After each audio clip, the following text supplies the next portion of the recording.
dance, she directs, she produces. She is Marissa Oliver to the stage.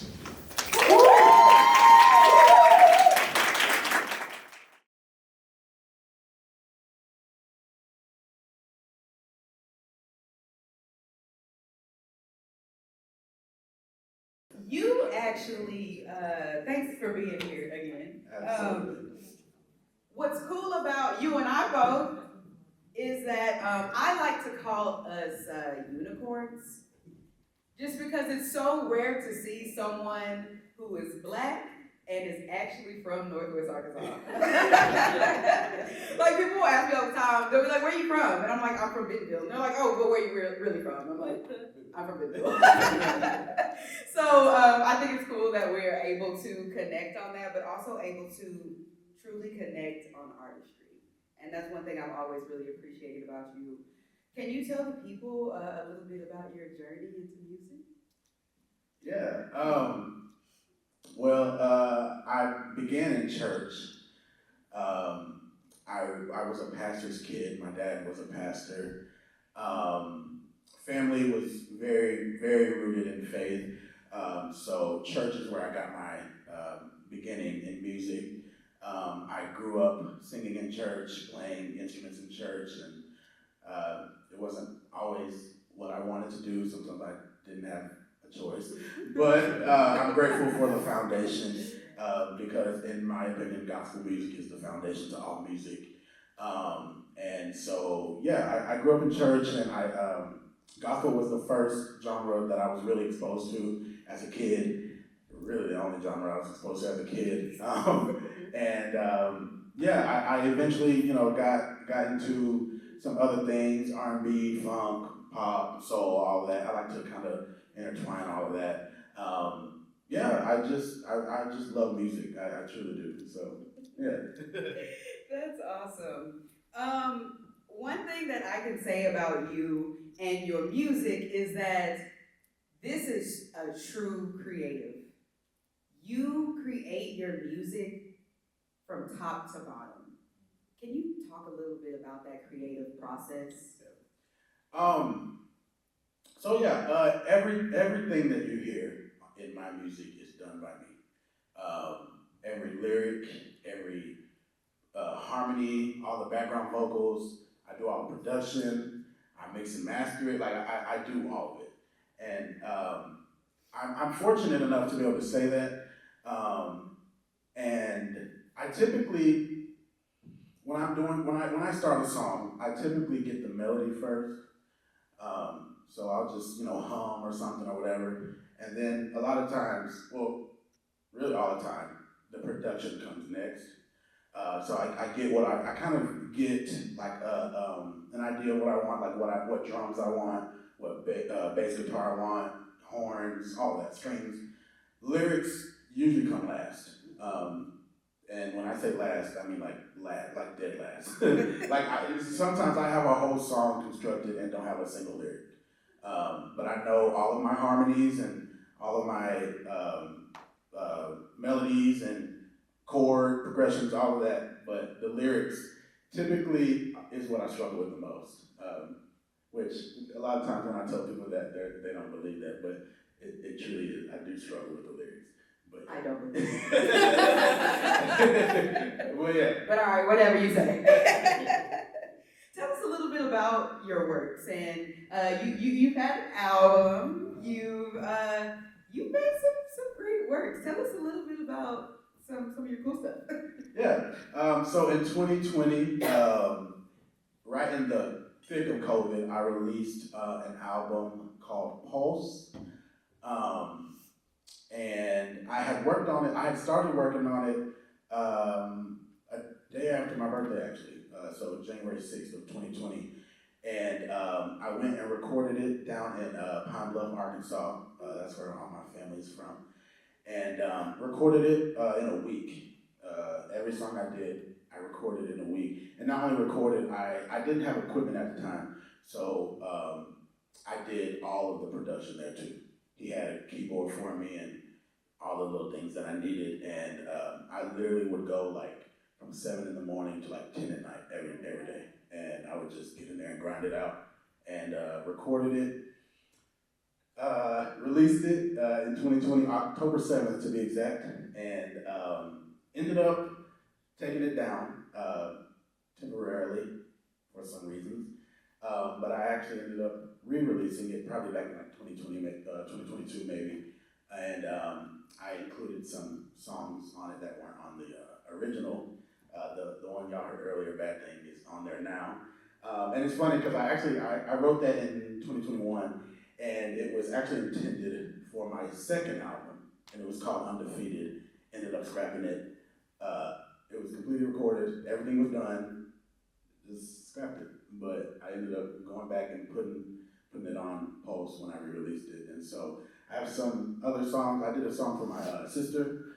My sister passed in 2023, and I did a song for her called Sister's New Home. And what was cool about that one is I had 5 siblings, including her, and I was able to get my siblings on the track. And so they came on and did a little spoken word section before I came in and sang the song, whatever. So that's very proud of that one. Yeah, and I'm gonna stop talking about that. So go ahead and ask the next question. I was gonna go deep. No, I'm messing with you. Why you scrapping the other album?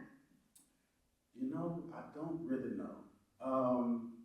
Kind of like what the hip hop artist said earlier. I'm sorry, I don't remember her name, but what she said earlier. I was kind of doing music that I thought people would want to hear from me, rather than music that I wanted to do. And it's especially, I'm still very involved in church. So a lot of times when you do secular music, even if it's clean, it's not well received, especially when you are on stage every Sunday singing and playing, and then you go sing about like being in a club. Even though, you know, I'm not cussing, I'm not doing anything, but it's not always received well. And so I scrapped it because of that. But thankfully, I'm in a place now where I don't care what the jokers say. I'm going to release what I want to release. So, yeah. I know I've said this at every single artist, because every single artist here is so talented. But tell us, another reason that I'm so close with Jay is because not only did we grow up together, but we have been dancing together for years. And so dancing on top of your singing, on top of your, I guess, creative directing as well. Tell us a little bit about those other forms of expression and how they play into your life. Yeah, so I love to dance. I love to just be creative, even outside of music. I actually did a music video that Mike Day, I don't see where he is, but Mike Day actually directed it. Marissa was in it. We was dancing. We need to bring that choreography back. We need to bring that back. Yes. And it was actually a song from my first album called Spellbound. It was like a thriller type thing. And yes. And we actually filmed, shout out to my sister-in-law right there. This is my brother's wife. We filmed it at their land. It rained all night on us. we had to get in between the rain for the takes, and we were there till like 2 in the morning. It was a lot, but it was fun. And yeah, so I love to do videos and dance. I just love to be creative, you know, outside of music. So yeah. You know, I just thought about it. It's funny. I'm thinking about that night we were out there, and you never really know your relationships with your friends until you are together as artists, trying to accomplish something. Because I think we all almost killed each other that night. It was a very late night. We had already been in the studio for like 2 days learning the dance. It was, but man, if you really want to know who your friends are, baby, make some art together. Make some art together. Absolutely. But it was beautiful. Yes. It's still on YouTube? Or you took it off? Don't play with me. You know, I will go find it and I will re-upload it, because when I took post down, I took the video down too. But yeah, I'll go find it for you and and I re-upload it. Like I still think, God, that was so fun. Talking a little bit about like, as your music grows and looking into the future, what do you want to be known for? You have so many talents and so many things going on. What do you want to be known for as an artist? I want to be known for someone who valued their art. And when you hear my music, you can hear that I value it. Every chord has purpose, every lyric has purpose, every harmony has purpose. Like I value my art. And so I'm very protective over it, which is why we were kind of butting heads that night. But I do. Real sensitive. Yes. I'm very, very protective over it because I do care about it, and I care about the end product, and I care about the process too.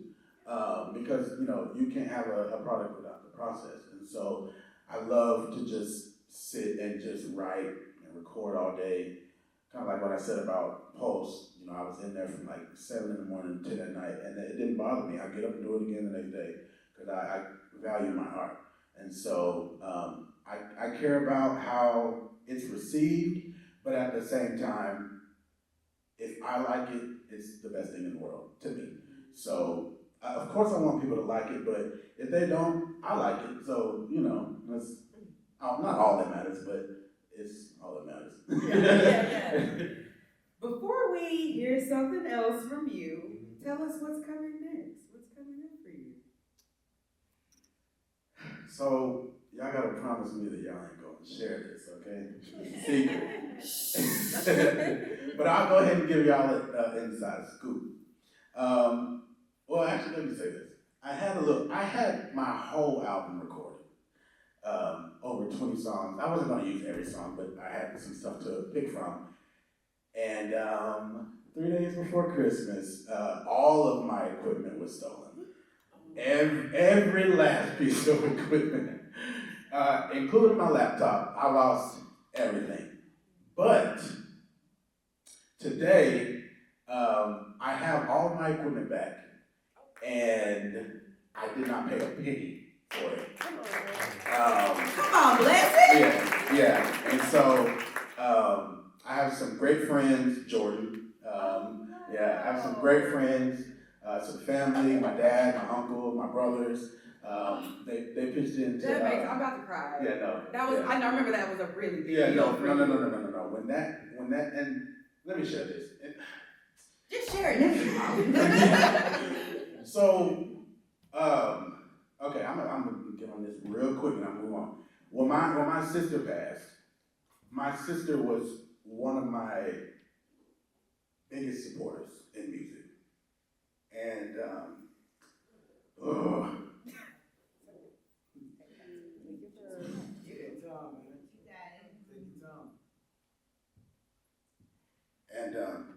when she passed, I didn't want to do music no more because I didn't want to release music that she wasn't going to hear. And so I had given it up. And I finally, I went and spent the week in Texas, back beginning of December.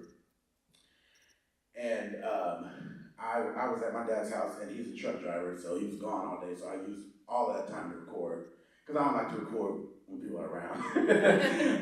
And so I used all of that time, that whole week I was there, I used all that time to record.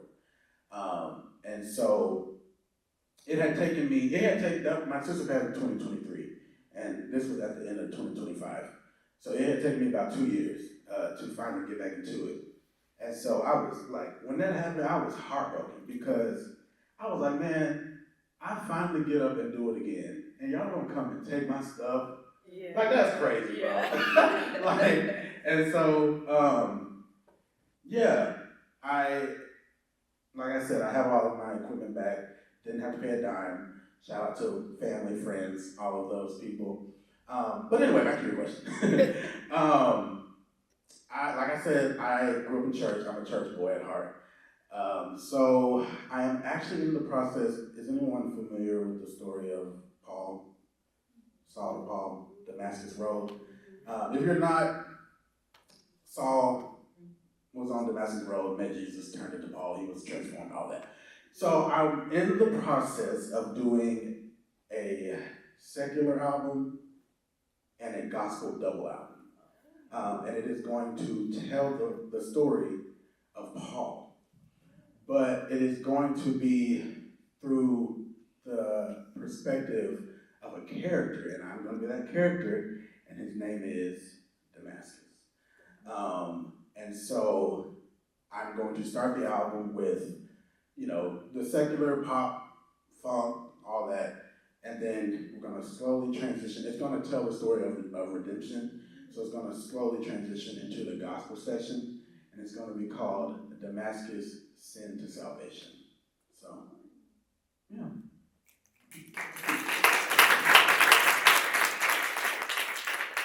Color me impressed. Really, you are, wow, you definitely are an artist of a different caliber. And as long as I've known you, stop.